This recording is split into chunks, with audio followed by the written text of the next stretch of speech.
Good morning sir. ఎలా ఉన్నారు? Hi రాము, నువ్వెలా ఉన్నావు? I'm fine.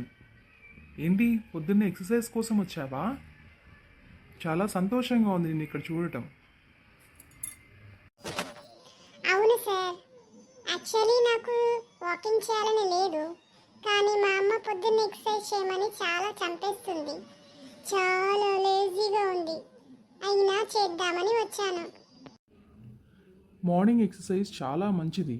అది నీ ఆరోగ్యాన్ని, నీ ఆలోచనల్ని కూడా చాలా ప్రభావితం చేస్తుంది. రా, పరిగెట్టు. వాకింగ్ మాత్రమే చేస్తావా లేదా ఇద్దరం కలిసి పరిగెడదామా? సార్ నడుస్తాను, కానీ చాలా లేజీగా ఉంది. నడవడం వల్ల మనకి ఏంటి ఉపయోగం? నాకేం అర్థం కావడం లేదు. పొద్దున్నే ఎక్సర్సైజ్ చేసే బదులు చక్కగా పడుకుంటే ఇంకా మంచిగా ఉంటుంది కదా అని ఆలోచిస్తున్నాను. అవును, చాలా బాగుంటుంది. కానీ అది నీ ఆరోగ్యానికి మాత్రం కాదు. ఆరోగ్యంగా ఉండాలంటే ప్రతిరోజు ఉదయపు నడక చాలా మంచిది. ఇంకా వీలైతే నీ ఏజ్ ప్రకారం పరిగెట్టాలి.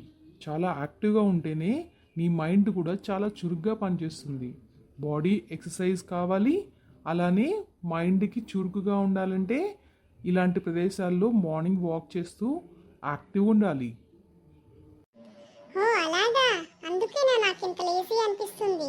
పొద్దున్నే ఎక్సర్సైజ్ చేస్తే నేను యాక్టివ్గా ఉంటానా? చాలా బాగుంది, అలాగే చేస్తాను సార్. అయితే ఇప్పుడు రన్ చేద్దాం రండి. వెరీ గుడ్, పద రన్ చేద్దాం. రన్నింగ్ చేస్తే నీలో ఎక్కడ లేని ఉత్సాహం, నీ మెదడుకి చురుకుతనం వస్తుంది. చూడు, క్లాస్లో కూడా నువ్వు మంచిగా చదవగలవు. సరే వెళ్దామా? అలాగే sir, thank you very much. నాకు తెలియని ఎన్నో విశేషాలు చెప్పారు. ఇప్పటి నుంచి నేను ప్రతిరోజు యాక్టివ్ ఉండడానికి ట్రై చేస్తాను. ప్రతిరోజు మార్నింగ్ వాక్, కుదిరితే రన్నింగ్ చేయడానికి ట్రై చేస్తాను. Thank you sir.